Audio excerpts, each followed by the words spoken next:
하나님의 말씀 보도록 하겠습니다. 요한복음 15장 1절에서 8절까지 말씀을 보도록 하겠습니다. 요한복음 15장 1절에서 8절까지 말씀입니다. 우리 교독하겠습니다. 나는 참 포도나무요 내 아버지는 농부라. 물은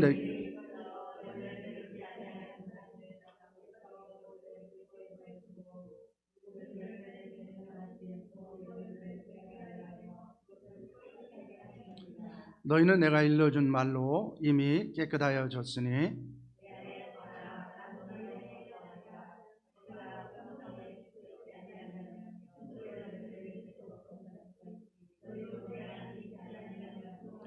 나는 포도나무요 너희는 가지라. 그가 내 안에 내가 그 안에 거하면 사람이 열매를 많이 맺나니 나를 떠나서는 너희가 아무것도 할 수 없음이라.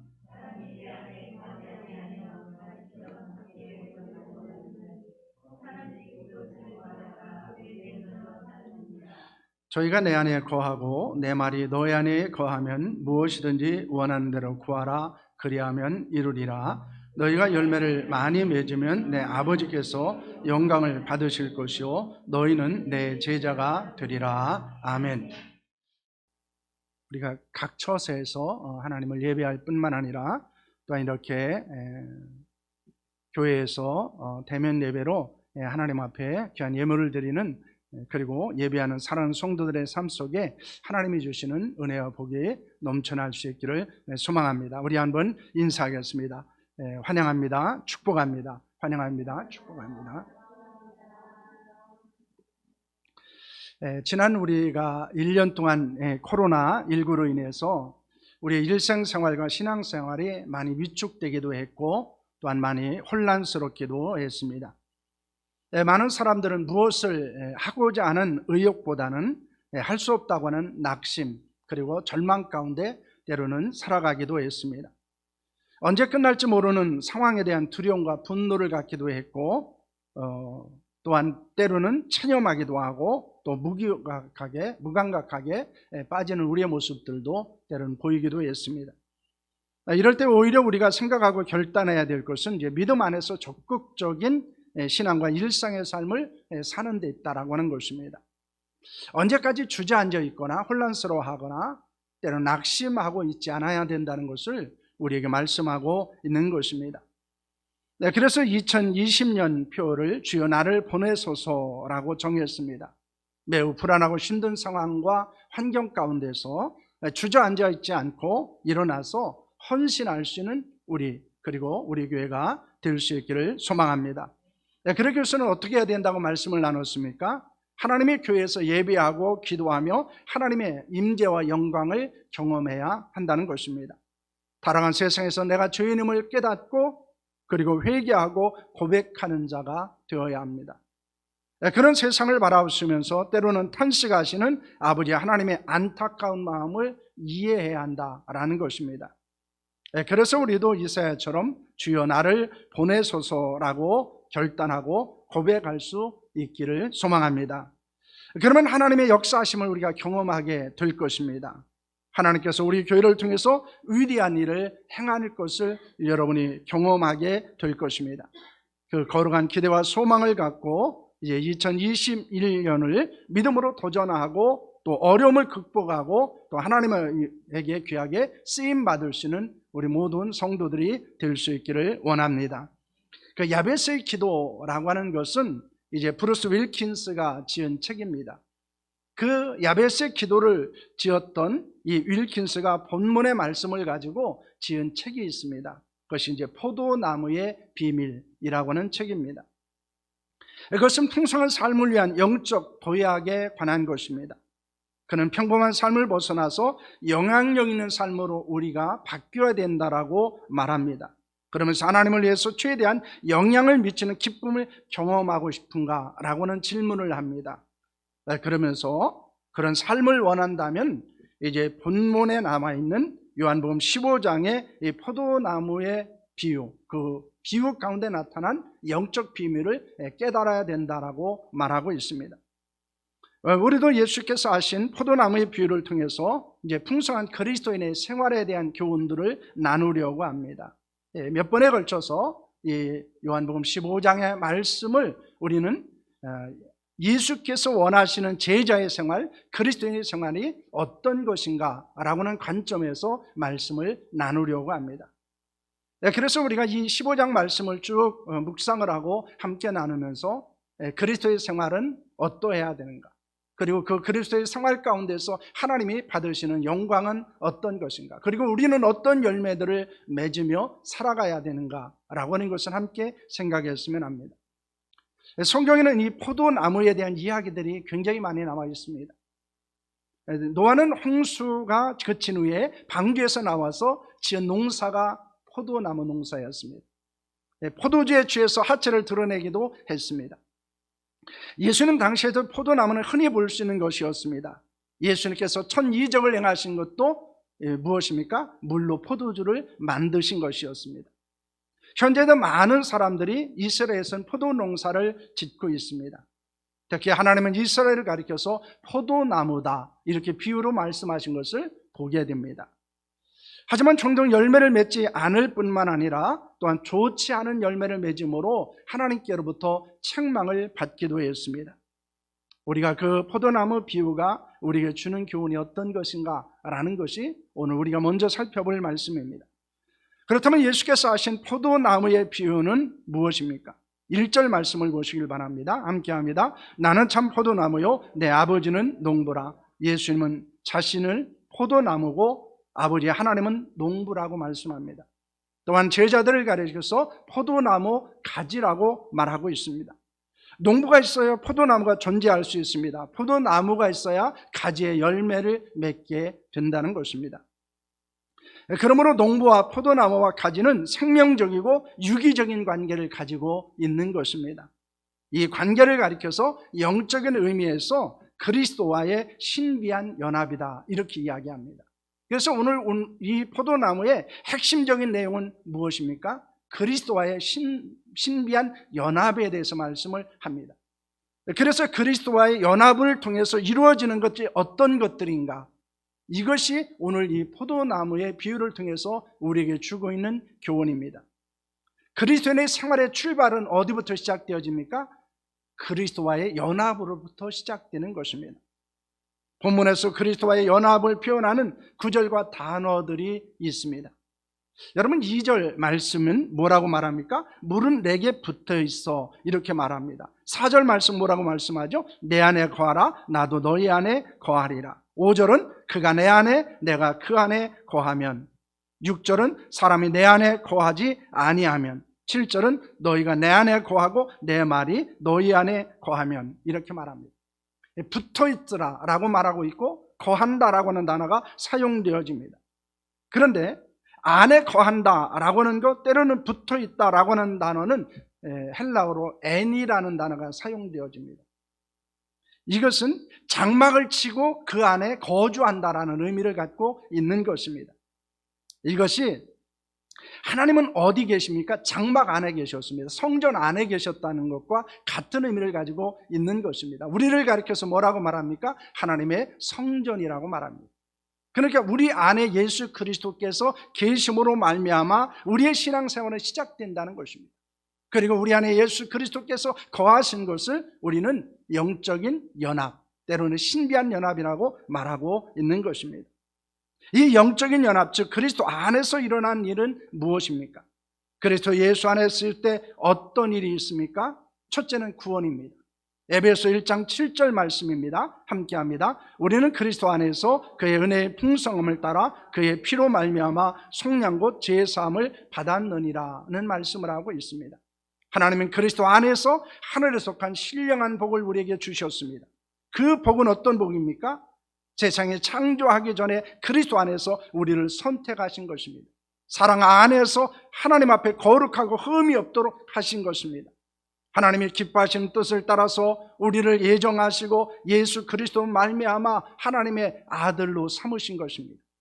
우리는 그리스도 안에서 하나님의 은혜의 풍성함을 따라서 구속 곧 제사함을 받았다고 말씀하고 있습니다. 이는 하나님의 사랑하시는 아들 그리스도 안에서 우리에게 거주하신 하나님의 은혜의 영광을 찬미하게 하려는 데 있다라고 성경은 말씀합니다. 우리는 그리스도 예수 안에서 구원받았다는 것입니다. 우리의 구원은 그리스도 예수 안에서 일어난 놀라운 은혜요 축복입니다. 그리스도 안에서 일어난 가장 큰 역사와 축복은 무엇입니까? 우리가 구원받았다는 것입니다.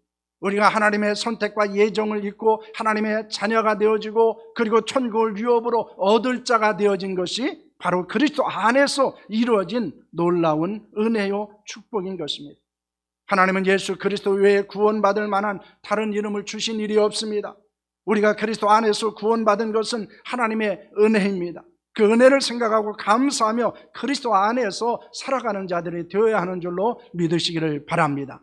그러므로 우리가 예수 그리스도 안에서 이루어지는 신비한 연합을 통해서 얻은 최고의 은혜는 무엇입니까? 우리가 구원받았다라는 것입니다. 우리가 이것으로부터 신앙생활은 시작됩니다. 그리스도인의 생활은 구원받은 것부터 시작됩니다. 그리고 그 구원은 어떻게 이루어집니까? 예수 그리스도께서 우리 안에 거하심으로 말미암아 되어집니다. 둘째는 변화입니다.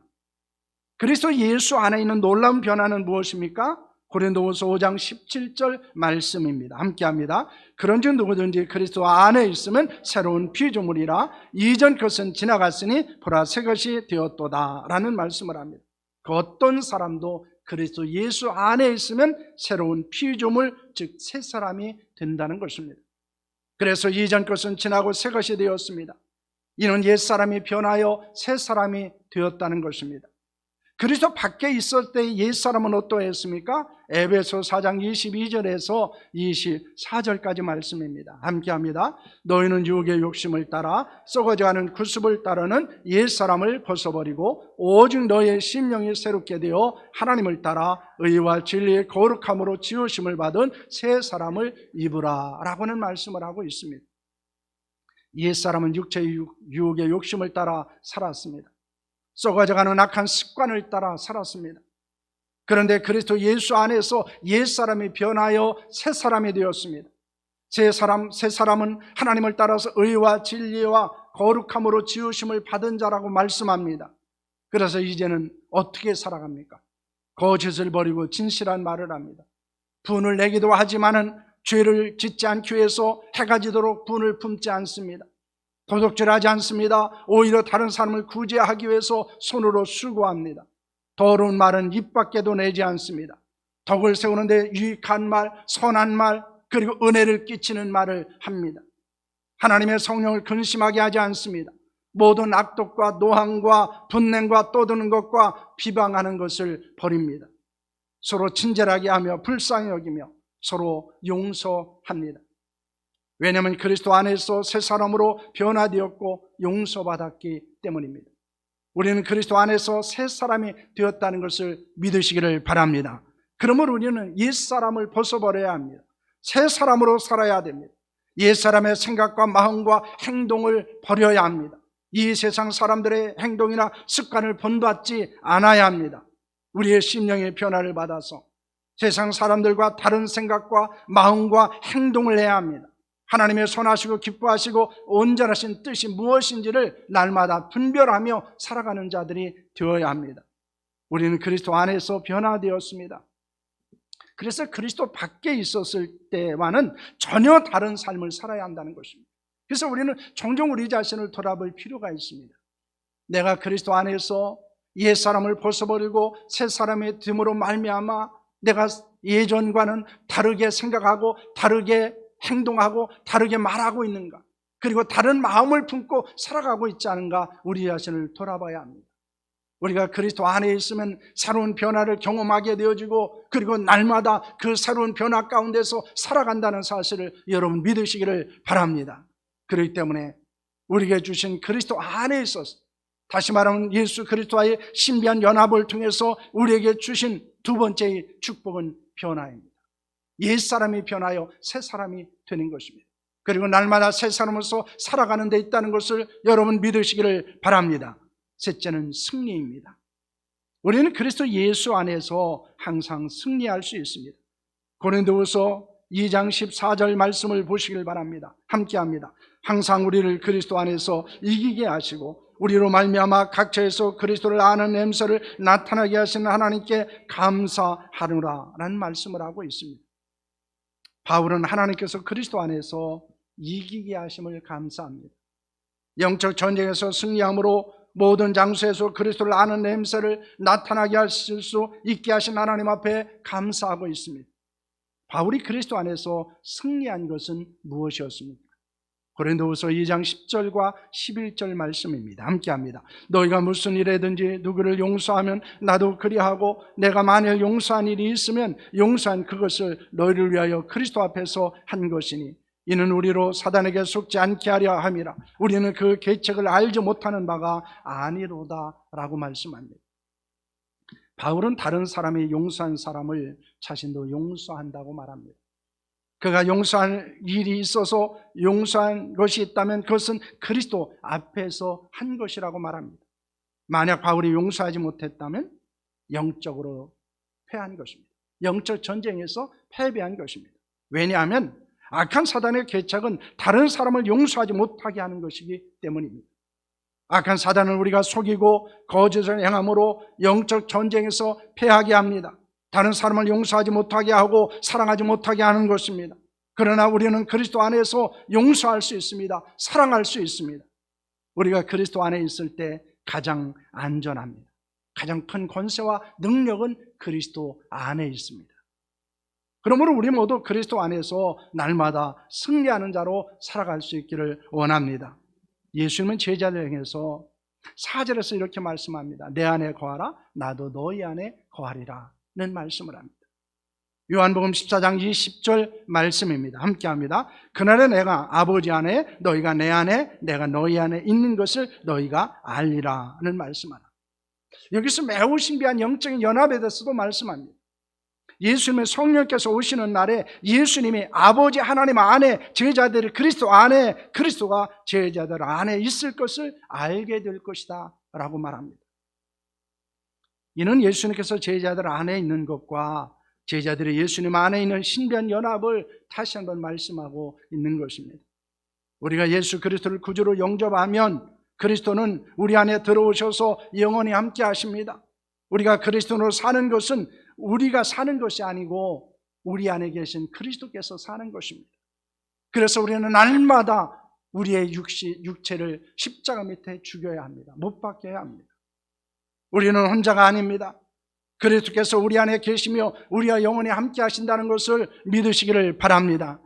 찬송가 370장은 주 안에 있는 나에게 라는 것입니다.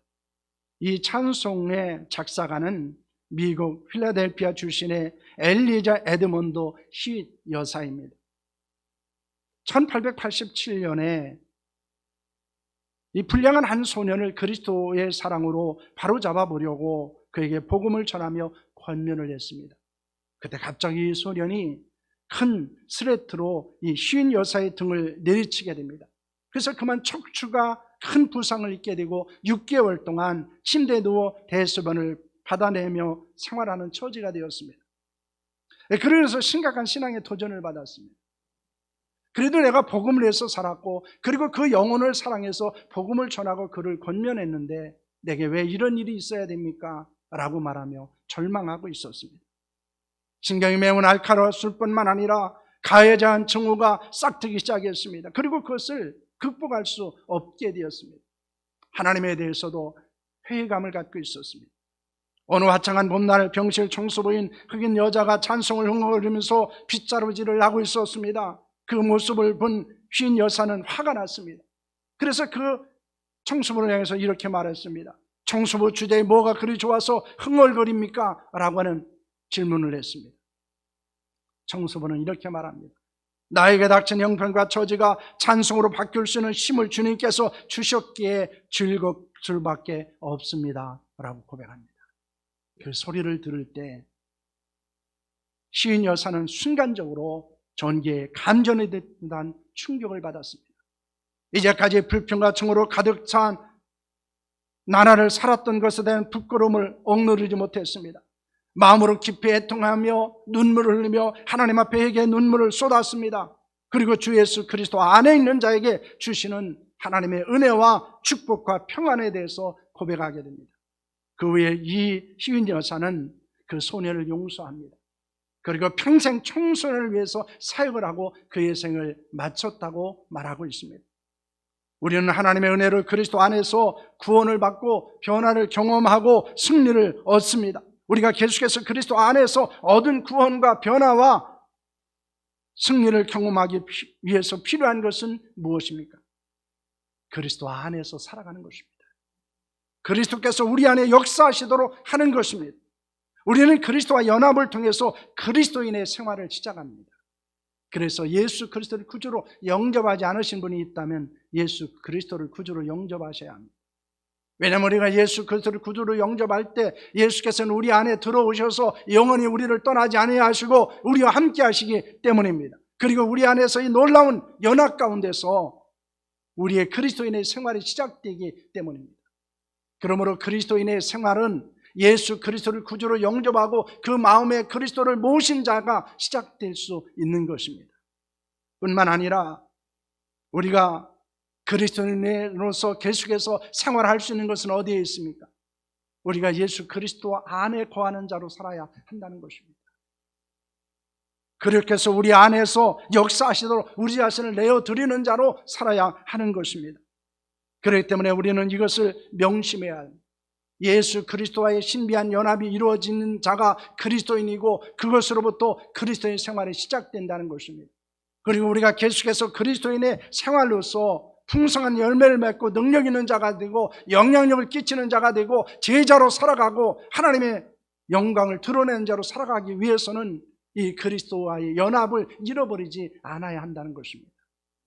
우리 안에 계신 예수 그리스도는 절대로 우리를 떠나지 않습니다.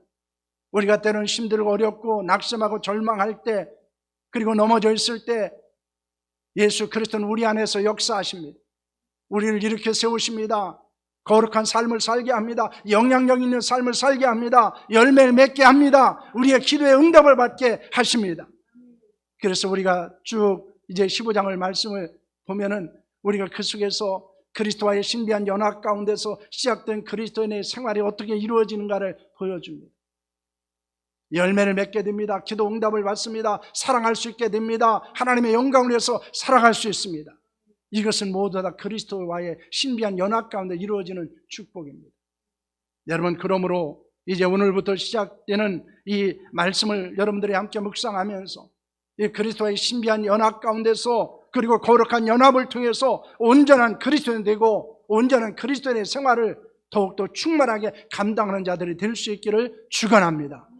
특별히 구하고 기도하는 것은 우리 안에 계신 예수 그리스도께서 우리를 사용하시고 우리를 지배하시고 우리를 통해서 놀라운 하나님의 역사를 이루어가실 수 있기를 소망합니다.